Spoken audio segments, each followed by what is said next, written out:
Hello and welcome to another episode of the Odd Lots podcast. I'm Joe Weisenthal. And I'm Tracy Alloway.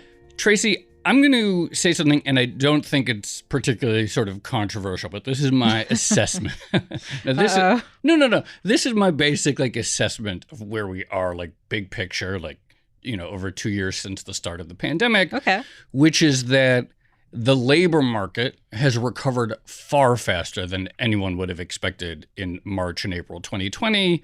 And the big issue now, of course, is the sort of above trend, significantly above trend, above target inflation.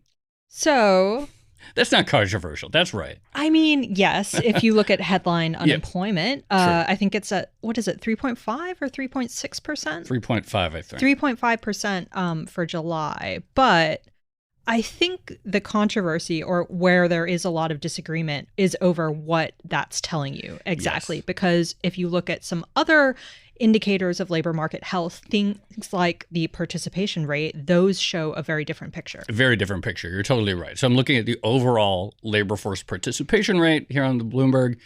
And at the latest reading, it's 62.1%. Pre-crisis, February 2020 was 63.4. So it is clearly, by this measure, we have clearly not recovered. And of course, this was trending down through much of the post-Great Financial Crisis period. It started picking up, started gaining steam in 2015, 2016, 2017. So by this measure, we've suffered a setback, a reset, perhaps. Yeah, and this is where a lot of the tension in dissecting the labor market exists right now. This idea that the unemployment rate is really, really low, but there is also this narrative that no one wants to work anymore and that it's hard for companies to find the right workers and things like that. Yeah. And even within the labor participation rate, there are variations between gender, between race and age, and things like that. So there's a lot to discuss. Right. So, one other statistic that's important. Part of the story with declining labor force participation might be retirees. You have a lot of old people who maybe after the pandemic hit, they're like, okay, I'm just not going to... retirement. The great retirement, et cetera.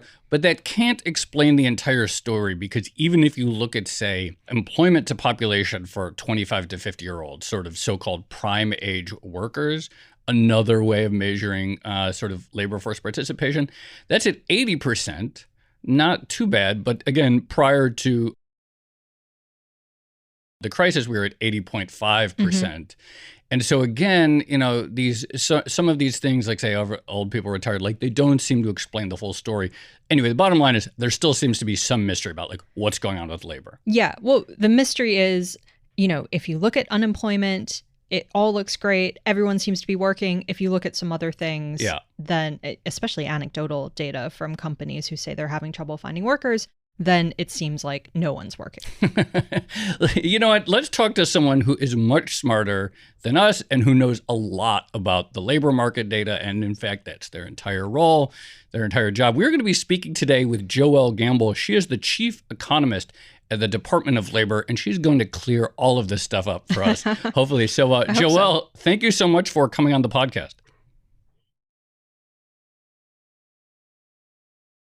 You're going to answer all our questions. We're going to walk away from here without a mystery. But in all seriousness, I remember in the wake of the Great Financial Crisis, we had also a big drop in labor force participation rate, employment to population ratio. And people said things like, oh, this is a structural change to the labor market. Something happened that's just different. And it turned out most of those people were wrong. We just needed a stronger economy. And when growth picked up, most of the jobs came back. And we actually, we did eventually get all the jobs back. It just took way too long because growth was so sluggish. Do you see evidence of a more structural shift in who's working these days post-pandemic?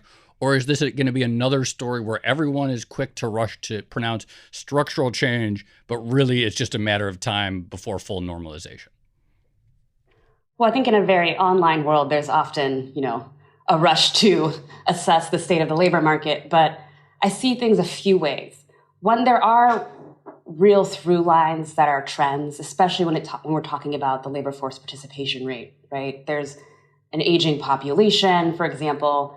There's gender shifts, particularly with labor force participation rates for men, particularly white men, declining over time. That was pre-pandemic. That was occurring during the recovery from the Great Recession. And so there are real things that are more structural. I think I would also include immigration and the way that's affecting overall labor supply as a structural change, though this administration is doing all we can to increase authorized immigration and fixing some of the mistakes that were made by the last administration. But there's also some things that may be unique to what we've just experienced, which was a huge disruption to the U.S. economy, a deep recession, and a really fast recovery.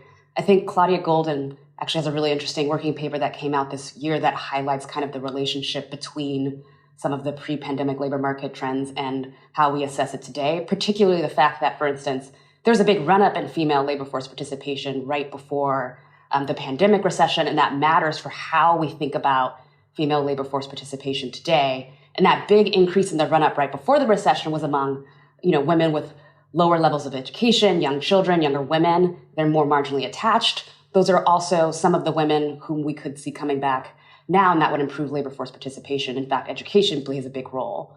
For instance, both men without college degrees and women without college degrees who are in their prime age working years could come back to the labor market and improve labor force participation. That's in addition to the fact that people died, there's excess retirements, all those other stories that we've been talking about. So there's a mix of structural trends, and there are some unique things that are happening right now that are affecting the composition of the labor force. Could you dive in a little bit more into the gender discrepancy in labor force participation? Because if you chart, for instance, the participation rate for prime age women versus prime age men, those two lines just go in very different directions. So for men, it's been trending down for a while. For women, it's been trending up right up until COVID hit, as you mentioned, but it certainly recovered a lot faster than the male participation rate. What's going on there?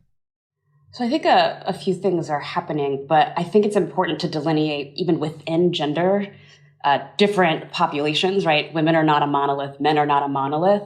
And I think it's important to do that in part because, when we think about how the recession affected women and their labor force participation rate, the ability to work from home likely played a big role. Women with higher levels of education, even if they still had caregiving duties, were more able to keep their jobs. Women who had to go in person for work, whether they were mothers or not, were more likely to have to, lose their job, get laid off, et cetera. And so I do think that the education plays an important role there. And then in terms of, the labor force participation rate right now, I think this is a very well-told story that, for women, the ability to enter the workforce is affected by a number of factors, including care, including workplace safety, including school policies as well. And so I think there's a pretty complex story there, but I would really underline the importance of, looking at the nuance within the population of women in the U.S. economy. And we can get into race as well. I think that's important too. Obviously, even last year, there were a lot of schools that were disrupted, that weren't open the entire year. I think at least one of my kids definitely had days where they had to stay home due to the school being closed due to COVID. Do you see significant potential upside gain still for women once we get to a place in which the care question to some extent is at least no longer uncertain? Maybe not as ideal as it would be in the sort of ideal scenario of universal childcare, but something where at least the uncertainty of whether you're going to have someone watch your kids during the day goes away. I think the word uncertainty is key there, because when you have certainty about childcare arrangements, for example, or other care arrangements, that enables you to plan either if you're having to work from home, or it enables you to plan to go in person, especially as more people feel comfortable going into work or more employers feel comfortable asking their workers to come in. And so, there's probably some upside risk there. But as you also mentioned, there are bigger investment needs in that space.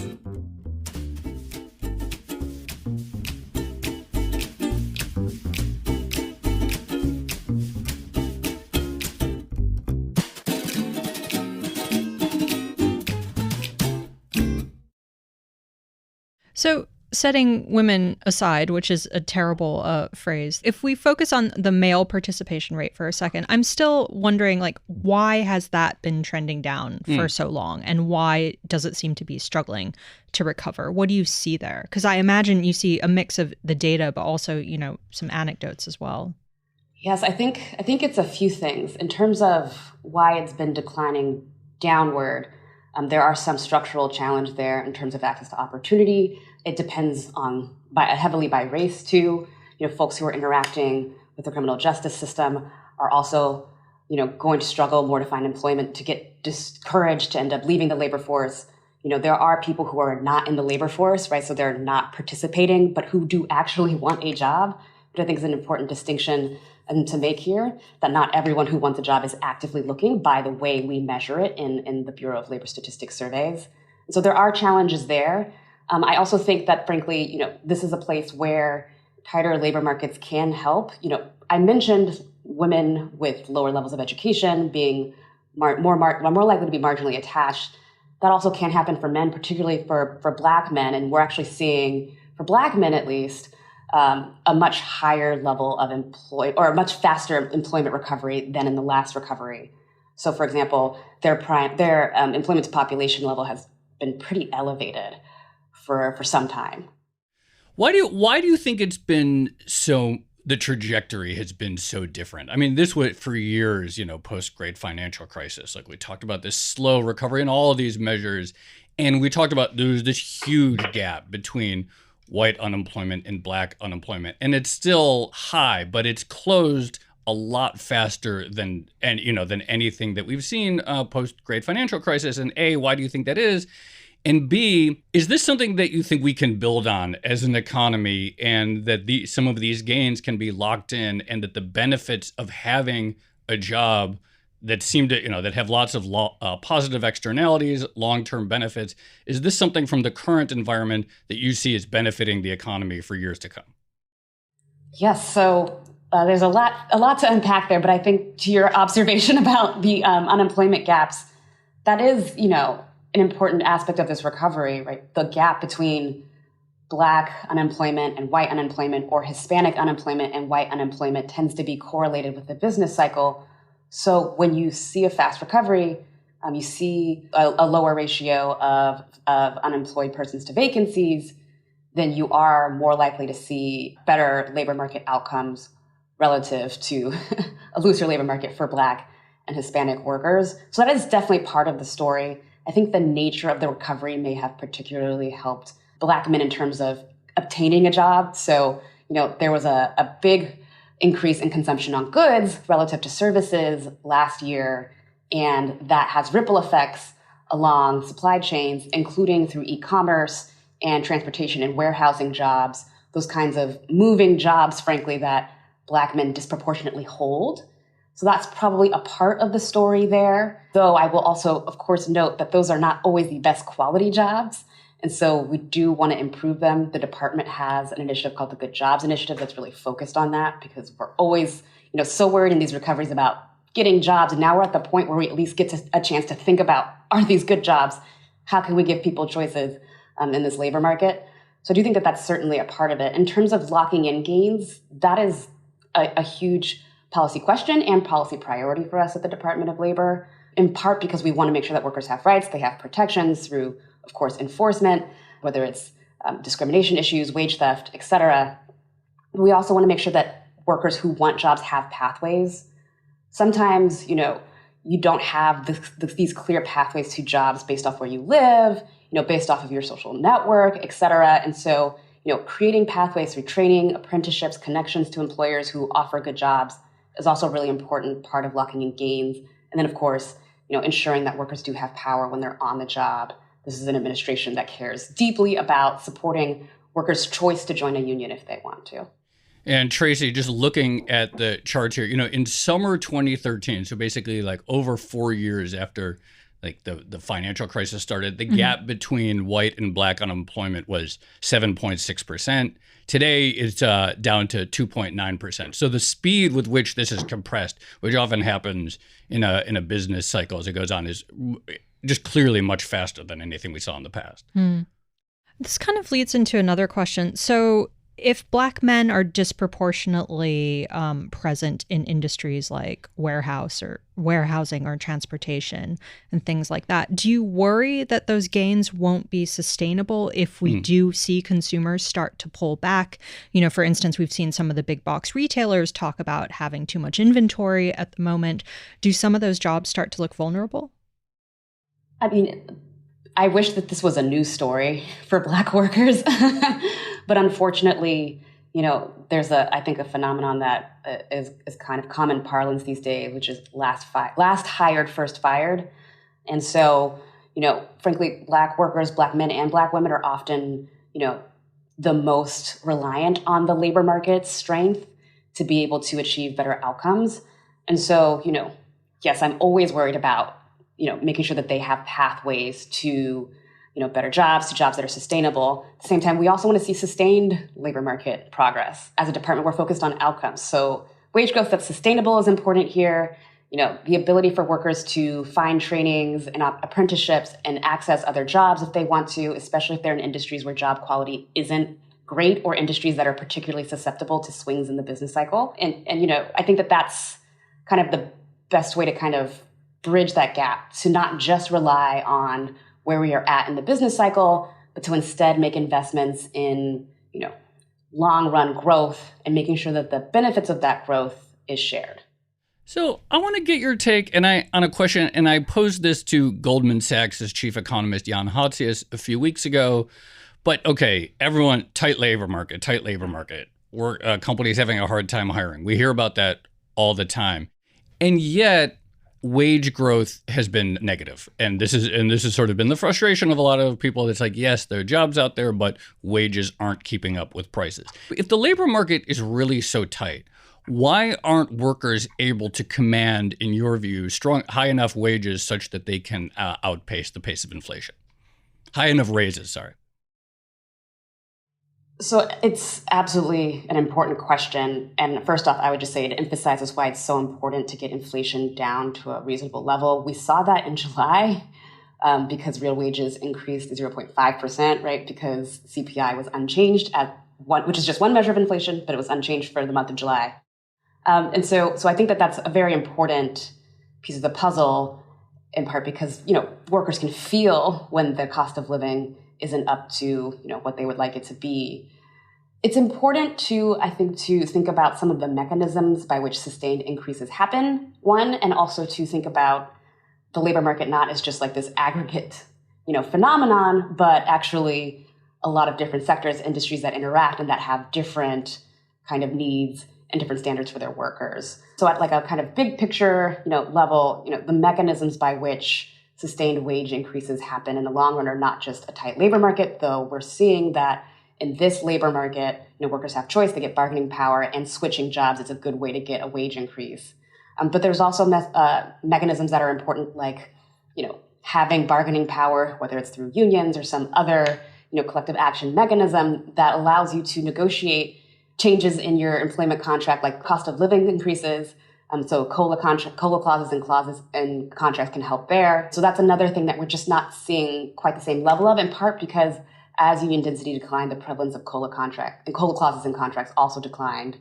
So there are some of the typical mechanisms that may have existed decades ago that allow workers to have power, enough power to negotiate wage increases that top inflation mechanically, that just aren't quite there in the same way. And then the last piece I will say is that I do think this question also varies by sector, in part because we're seeing, I think the New York Fed actually had a publication on this, where the sectors that are the farthest from full recovery, so the farthest below their February 2020 employment level, are the ones where we're seeing the highest wage growth. Those are also the sectors where, labor costs are a higher share of total firm costs. And so there's a different story by sector. It's not just like an aggregate wage growth figure, though we often see that reported in the news. Can you talk a little bit more about how some of the idiosyncrasies around the pandemic have impacted the labor market and whether or not you still see those as forces affecting the labor market as a whole? And I'm thinking specifically of things like the PPP, the Paycheck Protection Program, and also, of course, the impact of COVID itself and people who may have to stay out of the workforce because they're taking care of people who are ill or those who have unfortunately incurred things like long COVID. How are those affecting the labor market? Is there still a big effect from things like that? That's a great question. I think there are a few things that I think about when I think about the effects of COVID, on the labor market. First, I think this will be the subject of maybe 1,000 research papers in the coming years, especially the relationship between the federal policy response and the labor market today. But we do know, right, that a strong federal policy response kept incomes relatively unchanged or by some measures net improved on average. And so that was really important because income can translate into spending, which can translate into job creation. On the small business response, this seemed to be particularly helpful early on in the labor market recovery because there's been studies that have found that, small business relief, particularly PPP, helped increase employment, in particular through increasing the percentage of workers who were recalled from layoffs. We also know that layoffs were a big part of unemployment, early in the pandemic recession. So I do think that there's some clear things about not just the pandemic, but the response to the pandemic that have impacted the labor market today. Their persistence, I think, is unclear to me at this point, but we did just see 528,000 new jobs added last month. And so I'm not sure if that question will come to a head just yet. On some of the other trends that I think are really important in the labor market vis-a-vis the pandemic, one piece that we haven't talked about yet, I think, is productivity. And so, I think there's been a really healthy debate around what is happening with labor market productivity. It's both a statistical phenomenon, output over hours worked, as well as a real economic phenomenon. So, our ability to produce more given the same inputs, including workers producing more with the same effort. And on both fronts, it's hard to measure this monthly or even the quarterly changes that we get because there's so much that can swing month to month in terms of business investment and hiring. And yearly data is better, so I will caveat with that. But I do think that it does raise some questions, and there has been some interesting research on that front that I think is worth noting. One around just like the way in which the pandemic may be affecting these kind of short-term prints on productivity that we're getting. So, there could be, it could be possible that, for instance, productivity rose above trend in 2021 as businesses produced more with fewer workers, and that we're, now kind of recalibrating where businesses are hiring more workers and workers are on average producing or working fewer hours. So output is, roughly constant or slightly negative. And then there's also, something else that could have happened, which is frankly that, during the pandemic, businesses operated with fewer workers because sick workers also affected overall firm productivity, or frankly, workers were clocking the same number of hours but working less because of supply chain disruptions. And then finally, there could be a compositional effect where right now we're seeing, stronger employment gains in lower productivity sectors like leisure and hospitality. That does not, of course, mean those workers are not valuable. I just mean in macro terms. And so that could just be shifting the overall productivity numbers. And I think that's important in the short run.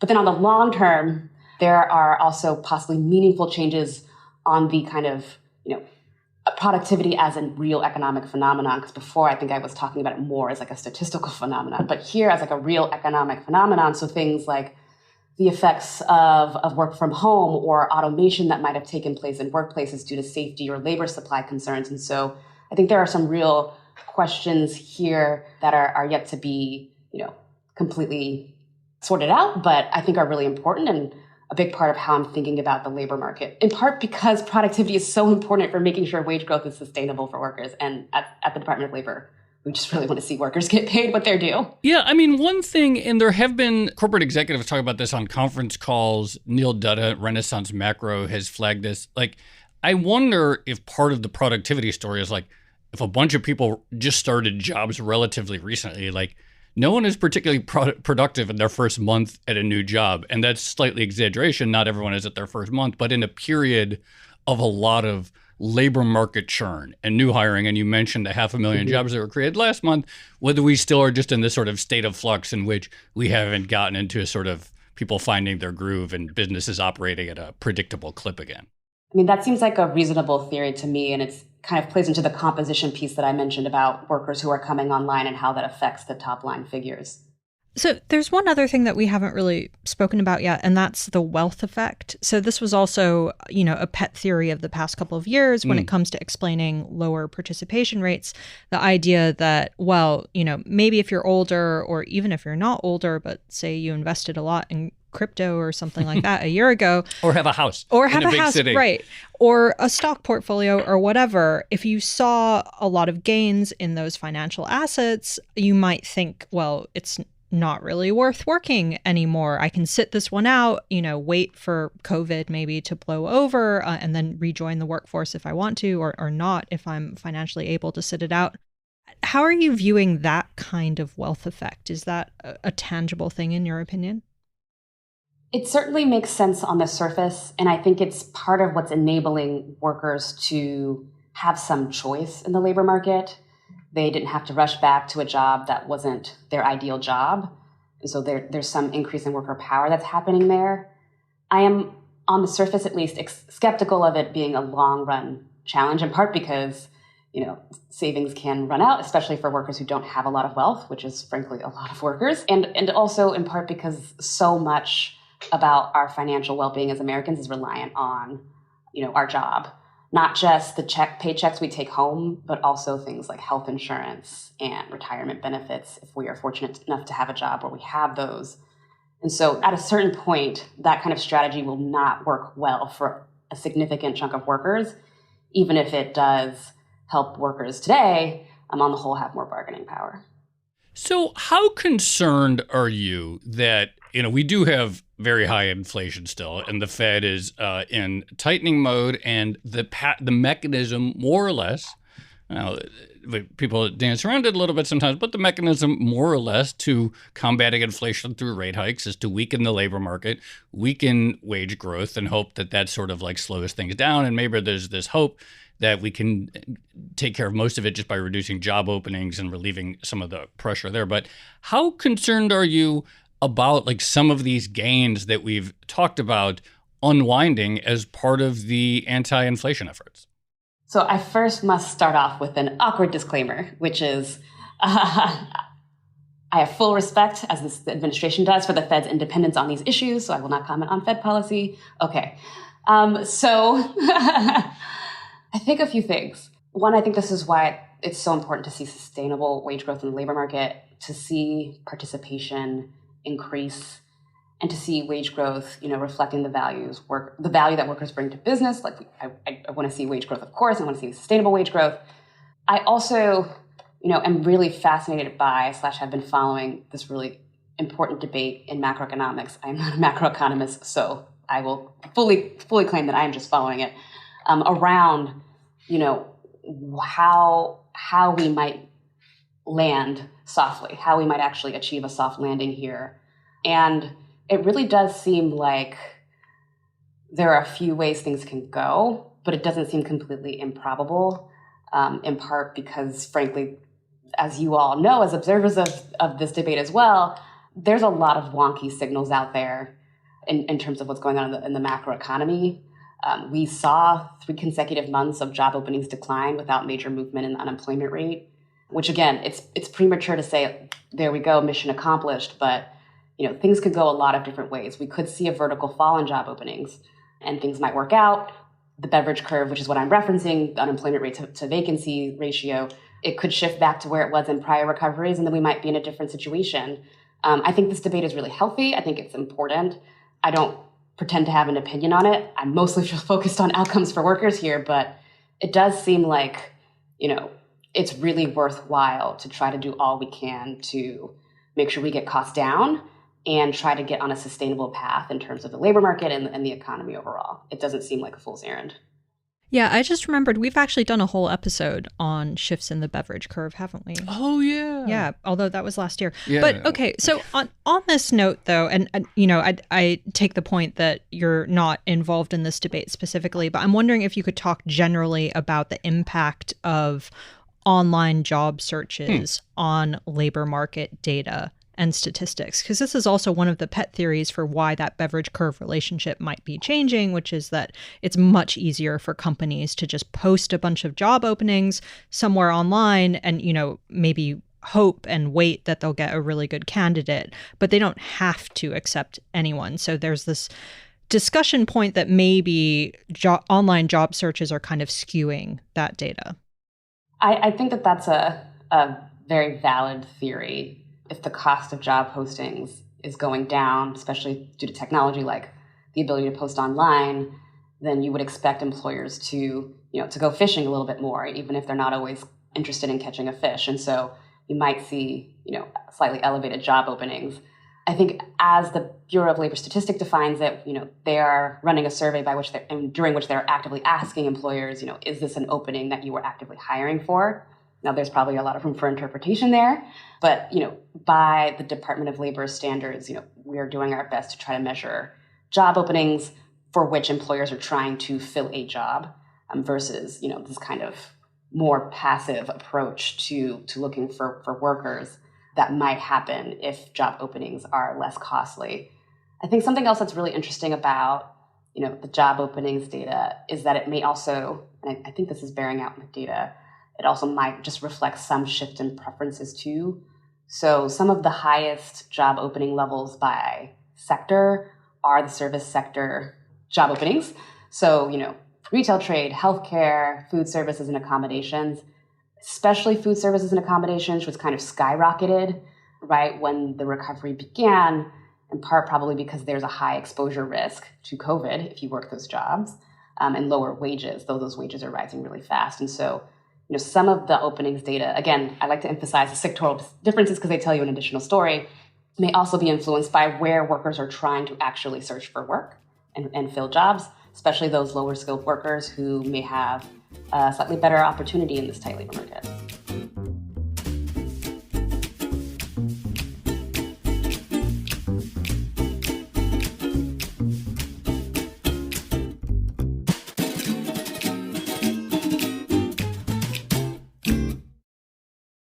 What's the Inflation Reduction Act going to mean for workers?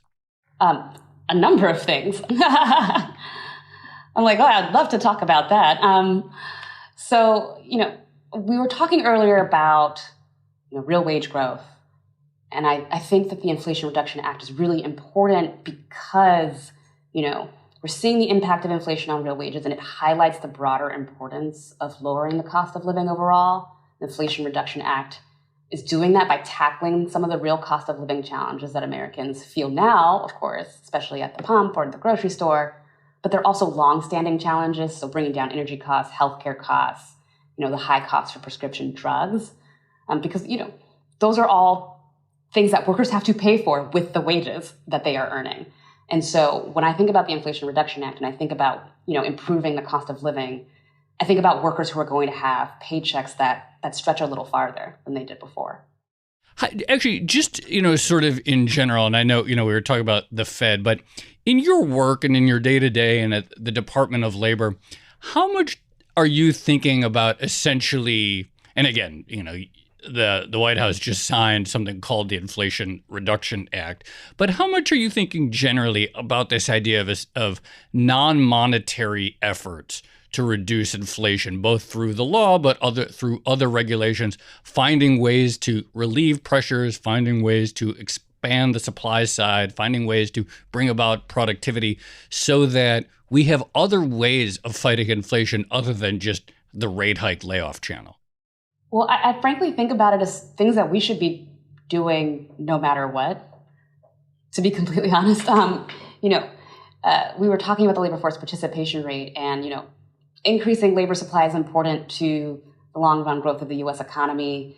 Creating new high-quality jobs here at home, including in manufacturing, which the Inflation Reduction Act would do, clean energy manufacturing in particular, is important for the growth of the economy. I mean, it also is important for bringing down the cost of energy, but it's also important for growing the economy because, if we have a bigger pie and we, do grow that pie in a way that is shared so workers have more power so they get a bigger piece of that pie, that has the bonus of both, growing the U.S. economy, increasing productivity, everyone benefits from higher living standards. American workers have, again, like I was saying before, paychecks that stretch a little bit farther, or they get a chance to get a job in a sector they could not work in before, taking home a bigger paycheck that comes with, strong worker protections and maybe retirement benefits, healthcare, all the things that a lot of workers need. I have a basic question, or maybe it's a weird question, but what's the impact of inflation on labor force participation? Because I could kind of see a way to argue it both ways, which is, on the one hand, if the cost of living is going up and you can no longer afford, for instance, food or to pay your rent, then that would force you back into the labor market. But on the other hand, you could also imagine a subset of workers who think, well, if prices are going up and everything is unaffordable, then what's the point of taking on, for instance, a part-time job or something that's not really going to be able to help me offset those? So how are you viewing that relationship? I think it's a really interesting question. My first thought was to look to, frankly, consumer expectations for inflation. We just saw that there was a fairly big drop between June and July in the short and long run expectations, because I imagine that might give you a sign as to whether or not that's playing a big role in your decision making. But again, this is off the cuff hypothesis. Sure. So that's one thing. But at the same time, if you have an urgent need to feed your family, pay your bills, I imagine even if your paycheck wasn't stretching as far, the choice is probably to try to earn a wage. There are, of course, other reasons which labor force participation might be lower for some workers. Like I mentioned earlier, care, lack of access to opportunities or discrimination. The opiate prices has even played a big role in the declining rate of participation for white men. Like there are other bigger structural factors that play a role, but that individual decision feels like it leans more on the side of, if there's a job on the table, I might take it than not. Can you talk a little bit more about immigration? And we know that over the last few years, starting with the last administration, there has been this very big drop overall in immigration. How do you see that? Is this something that's going to affect the economy in the long run? Or when you look at data right now, whether it's productivity data, wage data, are there areas in which this is clearly showing up right now, the effects of that? I think the effects of immigration are definitely showing up in the labor market data today. There are individuals who've measured this. I wish I could remember the papers off the top, but of my head. But the gaps can be fairly significant. Hundreds of thousands. I think even there was an estimate that was showing last year that there were 2 million missing immigrants in the U.S. economy. Obviously, not all those immigrants would be participating in the labor market, but a sizable share would, and so. That does affect overall supply of labor. But we're actually also seeing that even for, workers who are born outside of the U.S. who are working in the U.S. today, they are also taking advantage of, this bargaining power and are switching to sectors that may be higher quality, which I thought was interesting because often the thought is we'll just bring in a bunch of immigrants, they'll flood the labor market and take all of these terrible jobs. But foreign-born workers in the U.S. also have choice. And so we are seeing when there is opportunities for workers to have choice, they also, will choose better quality jobs. So I think that's important. On the, solutions front, I think obviously the policies of the last administration played a big role. And frankly, the pandemic hampered, frankly, the federal government's ability to process, legal immigrants into the U.S. And so from at least where I've sit, from what I've seen, the administration's doing all it can to kind of fix, a lot of those challenges, including just the undermining of our ability to actually make the immigration system work for people who are doing their best to navigate it.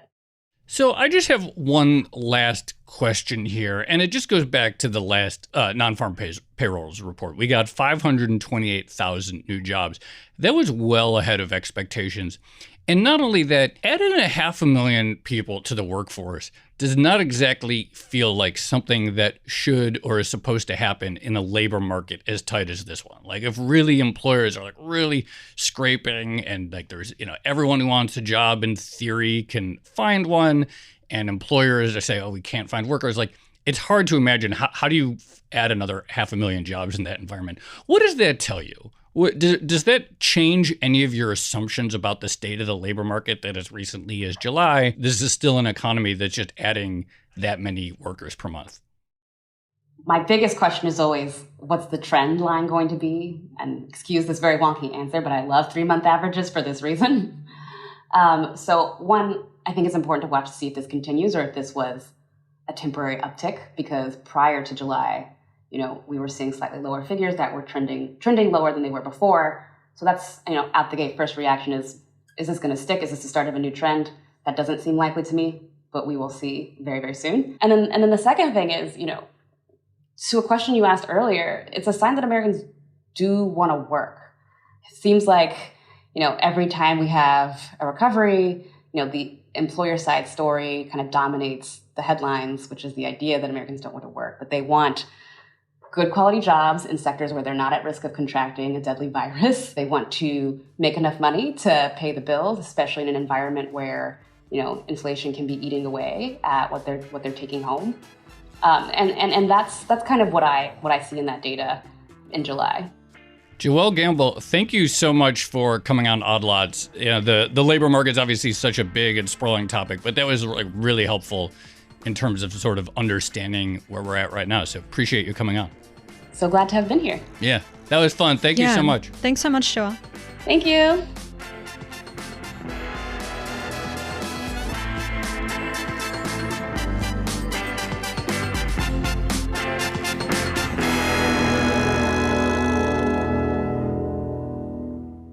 Tracy, I found that to be very useful. All kinds of interesting things. One of the things that we haven't talked about that much is this productivity question. Yeah, it's true. I find that, I think Joelle talked about that. Maybe we talked a little bit about that with Jan, but I'm not really sure. But I do feel like that's one of the big sort of mysteries, questions, key determinants, like where we go from here. And I also like the way she sort of distinguished between productivity as the sort of statistical artifact, which is like, you can look at GDP and you can look at hours worked and come up with some math that say workers were this productive. But then also like productivity is this sort of true, deep economic phenomenon of we're going to have higher pay and a more robust economy. We need, we need productive workplaces. Well, I'm also getting flashbacks to actually the old Jan Hatzius argument about productivity just not being, measured accurately in a modern economy, where there's a lot more emphasis on software and things like that. That whole conversation was a really good reminder that the labor force is not a monolith, as Joelle mentioned. And there are, of course, these different groups within it, all of which may be reacting in different ways to the past 2 years. And then, of course, she made the point also, in addition to demographics, it's also about industry type. And I thought her point about the proportion of Black men in transportation and warehousing and things like that, and the relationship with the overall business cycle, those kind of being the first hired, first fired, that was really interesting to me and a good reminder. Yeah, we'll have to see what happens because, again, look, it is really encouraging that the spread between Black and white unemployment is much narrower and compressed much faster in this recovery. On the other hand, as she pointed out, there's questions, and as you just mentioned, about last hired, first fired. There's the quality of those jobs. Okay, we saw this huge explosion in demand for warehouse labor, huge explosion in demand for transportation labor, huge explosion in demand for food service and lodging, things like that. Not high volume jobs, not necessarily high paying jobs, not necessarily the most stable jobs. So we'll have to see, and of course throw into the mix a Fed that is clearly trying to slow down the labor market. And whether these gains will hold, persist, and have positive carryover for the future, I think remains a question mark. Yeah. So we've come out of the labor market mystery podcast with more questions. Is that right? Or at least more things to watch. More things to watch. So we answered a bunch of questions and now we have a bunch of new questions. All right. Shall we leave it there? Let's leave it there. This has been another episode of the Odd Lots podcast. I'm Tracy Alloway. You can follow me on Twitter at Tracy Alloway. And I'm Joe Weisenthal. You can follow me on Twitter at The Stalwart. Follow our guest, Joelle Gamble. She's at Joelle_Gamble. Follow our producer, Carmen Rodriguez, at Carmen Armin. And check out all of our podcasts at Bloomberg under the handle @podcasts. So, Joe, we have something pretty exciting coming up. That's right. We're going to be doing a live episode of the podcast, and listeners are invited to join. Yep, we are going to be playing host to Perry Merling and Zoltan Pozar. The two of them are going to be debating the future of the dollar. It's on September 6th at 3 p.m. at Bloomberg HQ. And if you want to come, Tracy, how can people sign up? It is totally free. All you have to do is make sure you RSVP in advance. Please send an email to oddlots@bloomberg.net. Thanks for listening.